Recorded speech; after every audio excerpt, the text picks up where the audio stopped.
Bonjour à tous, étudions maintenant la carte numéro 2 du tarot, qui est la prêtresse, la papesse, qui est une bonne carte, encore une fois, comme le 1, qui est une carte qui ici nous montre plutôt le travail avec la science. Hein, la volonté doit être unie, le 1, la volonté doit être unie à l'imagination, au 2. Donc, qui est la science. C'est une carte qui nous montre aussi la passivité. Le 1 qui est l'actif, le 2 le passif. Donc, on va étudier ici. Donc voilà, c'est une carte qui est bonne et qui nous montre la science occulte. Qui nous signifie.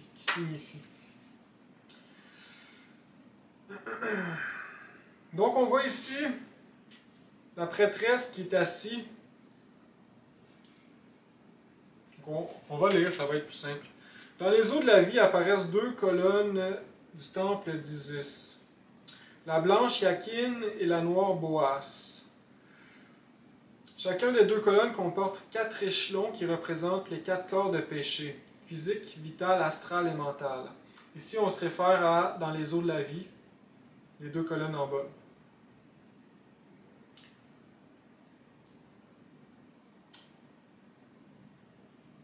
Au-dessus, une maîtresse est assise entre deux colonnes plus grandes.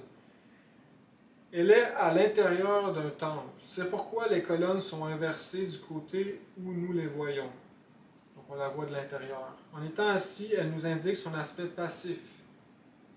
Dans l'arcane 1, le mage est debout, étant l'aspect actif. Elle montre son profil gauche, son aspect négatif. Donc si le 1 est le soleil, le 2 va être la lune. Si le 1 est Yakine, le 2 Boas. Donc ici, par exemple, le 1 est l'homme, le 2 la femme. Donc ici, ça vient nous montrer la dualité. On comprend ici que le 1 se dédouble en le 2. Et quand le 1 se dédouble en le 2, crée la dualité. Donc le père se dédouble, il va créer la mère. L'aspect passif.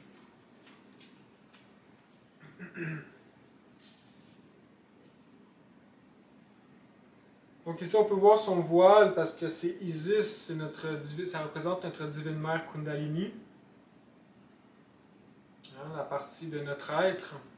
Donc ici pour parler de l'être un peu, hein, comme j'explique dans des vidéos, l'être en fait c'est vraiment comme on peut le voir comme une espèce de rayon de soleil, une étoile un peu, parce qu'il est au-delà de la forme, bien qu'il peut prendre n'importe quelle forme.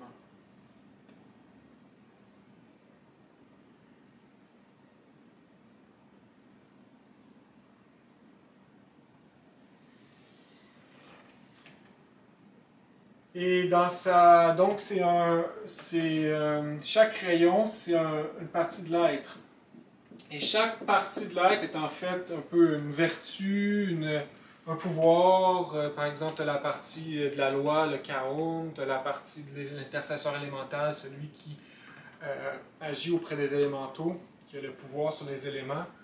Tu as la partie de l'être, par exemple, Marc, les 12 apôtres, hein, et chaque apôtre est, par exemple, Marc, c'est le mental, etc. Judas, c'est truquer l'ego pour le combattre, etc. Et tu as les deux parties vraiment principales, les deux rayons qui sont vraiment le père, le 1, et la mère, le 2. C'est pourquoi il nous faut nous référer toujours à ces parties de l'être.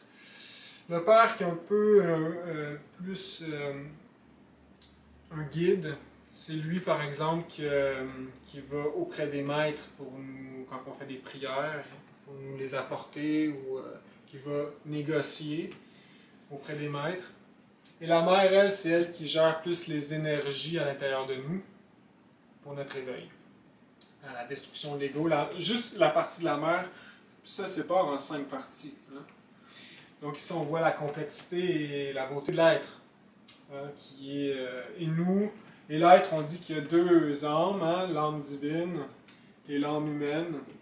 Et nous sommes l'âme humaine. Malheureusement, chuté, Donc on a séparé la connexion à tout ça ici et nous sommes rendus vraiment seuls, perdus. Et nous avons chuté. Comment? Ben, avec le péché originel, nous avons séparé notre petite lumière en plein d'égos. Et chaque égo est un petit démon que nous devons combattre à chaque instant pour détruire. Nous devons les détruire, absolument. Parce que chaque égo contient une petite étincelle de nous-mêmes. Il nous faut la retrouver, la reconquérir. Pour ça, il nous faut les détruire un à un. Et afin de créer l'âme, donc créer les vertus, créer les corps existentiels de l'être, les corps solaires, et nous relier à l'être, à notre âme divine, à notre être. Donc, il faut remonter. Donc, c'est nous qu'il faut qu'il travaille, hein, pour lui.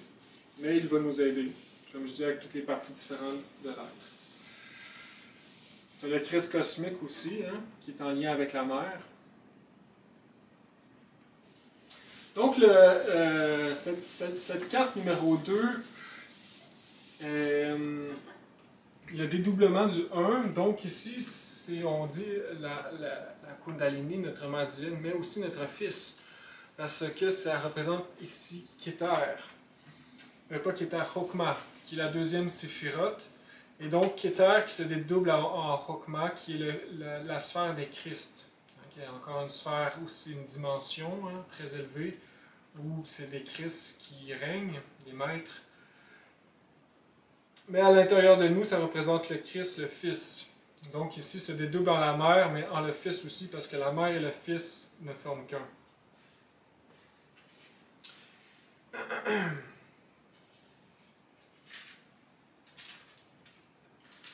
Donc ici, si le 1 c'est sagesse, le 2 c'est amour.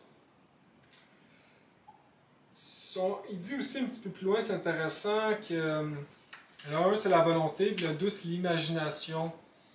Puis il nous faut unir notre volonté à l'imagination. Ça veut dire arrêter les fantaisies et détruire ces agrégats psychiques qui les provoquent. Il faut apprendre à nous concentrer sur une seule chose à la fois. Ça, c'est la façon de bien utiliser le mental. Bien sûr, ça va se faire avec le temps, avec nos purifications, tranquillement. Donc ici, sur son giron, elle couvre à moitié de son visage, de son vêtement, un livre à moitié ouvert, indiquant par là qu'elle est la sagesse, qu'elle enseigne la Kabbale. Sur sa poitrine, la croix Ansé ou la croix de Thau, symbole de la vie, du fondement de Vénus, la croix de Thau. La croix sur la poitrine nue signifie que son produit, le lait, constitue la vertu.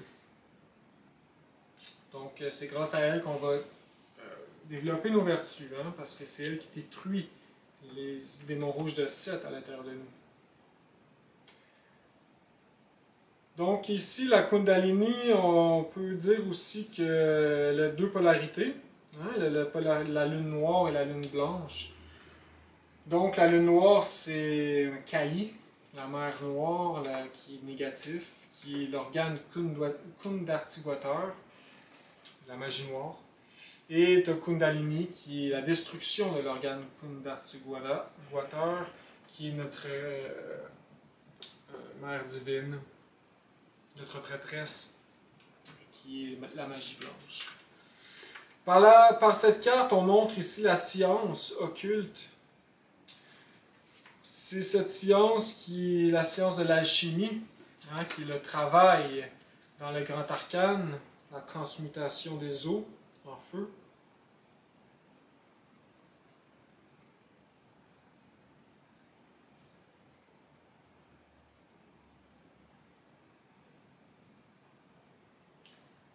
C'est dit, le voile symbolise que les secrets de la mère nature sont occultes pour le profane, et que seul l'initié, après d'incessantes purifications et méditations, parvient à les découvrir. Vous devez être vaillant et soulever le voile d'Isis. Notre devise gnostique est élément.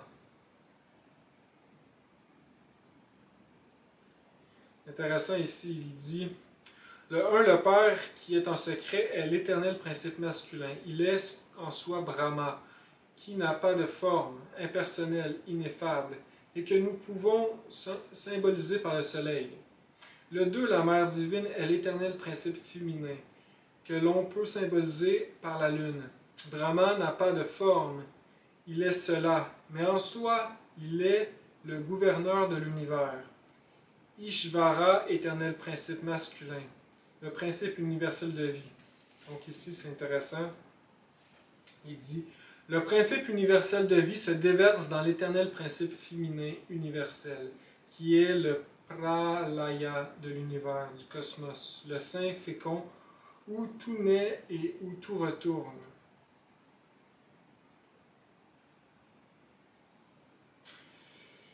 Donc, en soi, le 1 n'est rien d'autre que l'impulsion et qui a créé, fécondé la mère divine, qui a créé l'univers.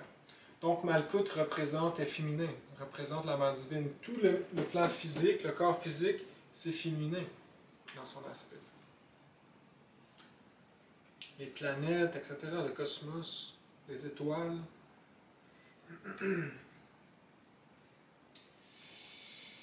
Ici, tu as la synthèse.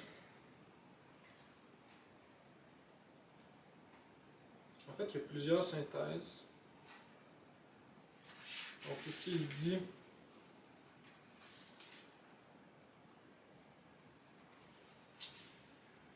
la femme est l'athénor de l'alchimie sexuelle. L'homme est sorti du paradis par les portes de l'Éden, et l'Éden, c'est le sexe lui-même.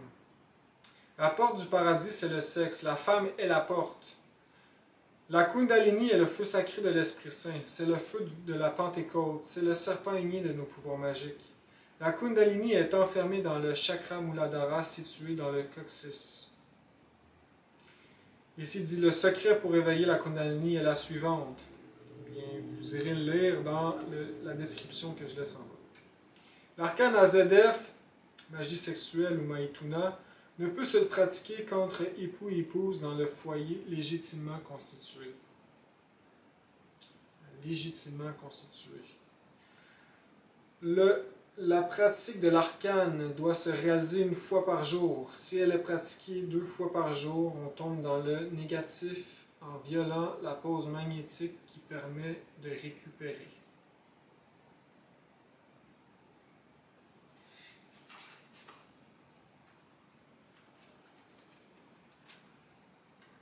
Si on va ici dans un autre chapitre, parce que le maître il y a vraiment 3 chapitres par 4, donc c'est très détaillé.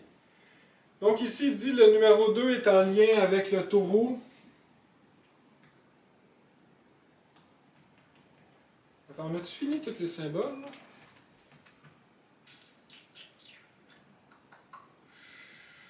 Ouais, on a fini tous les symboles. Tu peux voir en haut ici, tu as les cornes qui représentent la vache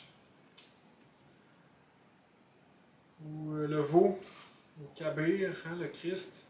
La vache blanche qui est en Inde, Kundalini, la vache noire qui est le contraire, Kali. Tu as le taureau qui peut être le père, etc. C'est sacré comme symbole, cet animal. On va regarder ici dans le symboliste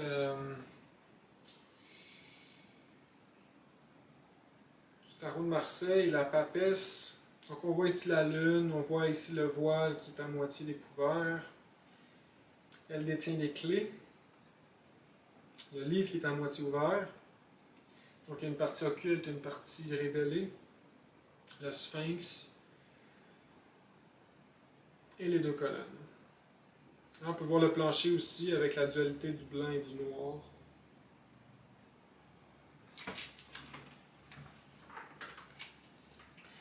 Donc ici, c'est le taureau, la constellation qui gouverne le larynx. Ça fait du sens parce que c'est 1, 2 hein, dans les constellations.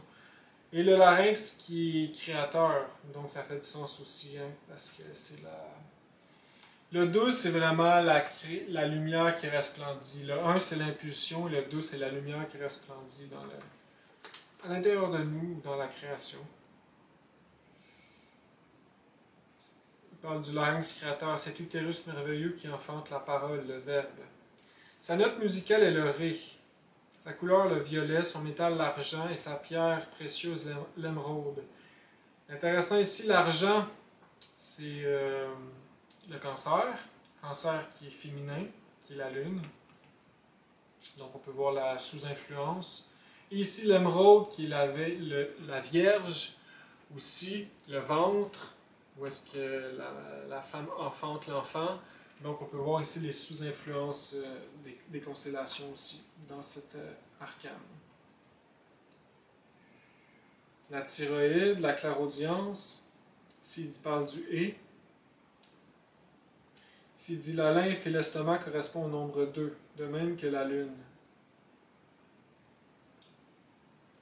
Il parle un peu plus loin ici des 32 sentiers et 50 portes, et il raconte le maître qui a fait une expérience astrale qui s'est fait apporter dans un temple aux 50 portes et 32 chemins, qui est la somme kabbalistique qui forme le 2.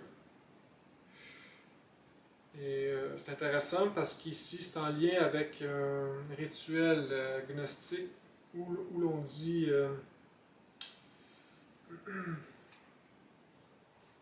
le plancher de ce palais est d'argent et d'or, de lapis lazuli et de jaspe. On y respire une variété d'arômes, de roses et de jasmin, mais au milieu de tout souffle une haleine de mort. Laissez les officiants pénétrer ou ouvrir les portes une à une, tous à la fois. Laissez-les debout sur le plancher du palais, il ne s'écroulera pas. Malheur à toi, ô guerrier, ô lutteur, si ton serviteur s'écroule. Mais il y a des remèdes et des remèdes. Et donc ici, il explique que c'est un temple dans les mondes internes, et il explique le temple ici dans son texte. Intéressant. Il parle du 2 aussi par rapport aux associations, hein, parce qu'il y a toujours l'association des deux. Il dit que nous devons cultiver l'harmonie pour que les associations soient harmonieuses. Donc ici, il dit il y a association. Il faut apprendre à associer les idées, les pensées avec les personnes, les idées, les pensées avec les personnes, les choses, les parents. Il faut savoir écouter les opinions contraires sans se fâcher. Dissoudre le moi de la colère. Cultiver l'harmonie. Donc c'est en lien avec le 2 ici. Dans le 2 se trouvent les relations. Celle de la mère avec son fils, de l'homme avec la femme avec l'homme, les relations avec les choses, avec les antithèses, avec les opinions. Il faut apprendre à manier les idées, les affaires dans la paix et la sérénité. Voilà le nombre 2. Il faut apprendre à manier le 2. Ici, on voit ici dans vraiment les synthèses des synthèses. Ici, la prêtresse, c'est la femme du mage. Ça représente la femme. La science occulte, c'est favorable comme carte.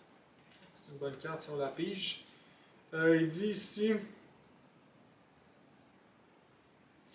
par cet arcane, on fabrique, on modèle la matrice, où les images prennent forme. L'arcane 2 est la thèse qui projette l'antithèse.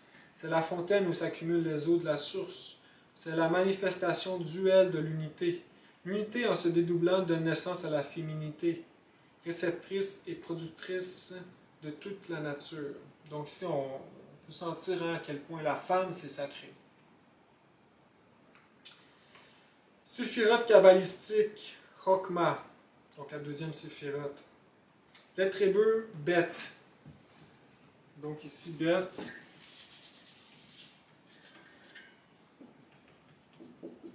Qui est un peu comme ça ici, là. On va dire.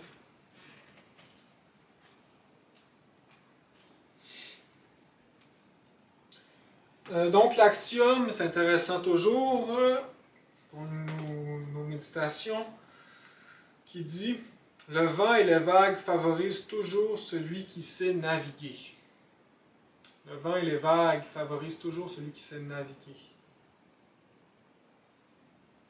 Donc ici, ça nous apporte à... Il nous faut apprendre le corps de doctrine de la gnose, hein, qui est la science, pour savoir naviguer, bien naviguer. Il faut apprendre tous les trucs, tous les dangers, et les mettre en pratique, bien sûr, avec la volonté. Éléments de prédiction, attirance et répulsion, perte et gain, montée et descente, inspiration favorable à l'initiative et propice à contrer l'opposition secrète de la part du second, en vue de mener à bonne fin ce qui est commencé. Donc c'est intéressant ici. Et voilà pour tous ces symboles.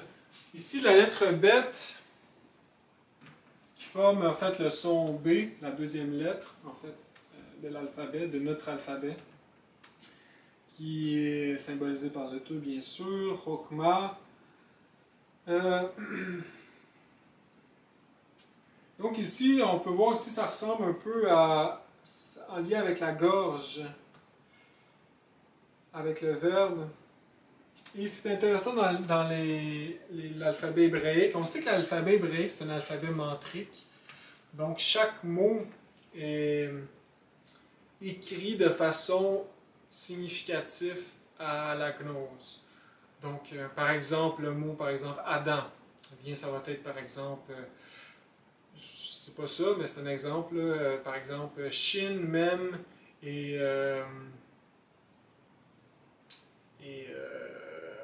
Yod. Ou He. Shin, He, puis Mem. Par exemple. Donc, ici, on voit qu'Adam, ça veut dire Shin, feu, Yod, la femme, la gestation, et même l'eau. Donc, ici, on voit eau, feu, doit être mis ensemble pour qu'il y ait une gestation, exemple. Donc, c'est ça, ça crée le fils de l'homme, donc Adam. Donc, ici, on voit que chaque mot dans l'hébreu est une signification. Et c'est intéressant ici avec Beth, c'est la Genèse commence par la lettre Beth. Par Bereshit, c'est le premier mot de la Genèse, qui veut dire la maison. Ici, c'est la maison de Dieu, donc, ou la tente, ou la bouche. Donc ici, ça représente le corps physique, ça représente le verbe aussi, la maison de Dieu. Dans les lettres, dans les alphabets aussi, dans les mots, je crois, arabes, maison est en lien avec bête aussi. Donc, on voit ici, hein, ça représente le 2 parce que c'est le monde physique et le monde de l'esprit. Et qu'est-ce qui relie? C'est la religion, la religare. Donc, voilà pour cette lettre.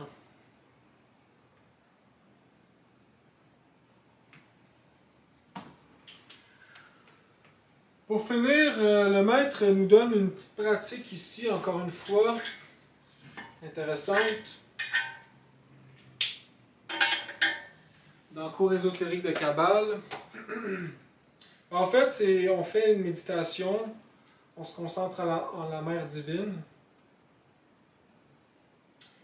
au chakra coccygienne, qui est le chakra Muladhara, où est notre divine Kundalini. Et puis, on fait une oraison. On peut le faire aussi pendant notre pratique d'alchimie si on est en couple. Donc, l'oraison est la suivante, avec des mantras à la fin. Si on les apprend par cœur, c'est excellent. Donc, c'est... voilà. Sois donc, ô Hadith, mon secret, le mystère gnostique de mon être, le point central de ma connexion, mon cœur même, effleuri, fait verbe entre mes lèvres fécondes. Là-haut, dans les cieux infinis, dans la hauteur profonde de l'inconnu, l'éclat sans fin de la lumière et la beauté nue de Nout. Elle s'incline, se penche en une délicieuse extase pour recevoir le baiser du secret désir de Hadith. La sphère ailée et le bleu du ciel sont miens. Et le mantra est Om Ao. Barkov. Na. Sa. Donc c'est un mantra secret qui nous réunit, qui nous relie à notre Mère divine et cette puissante Nut qui est la Mère cosmique, hein, le grand tout, la grande création. Hadith qui est le Père. Donc voilà, cette pratique. Alors, merci de votre présence et je vous dis à la prochaine fois. Au revoir.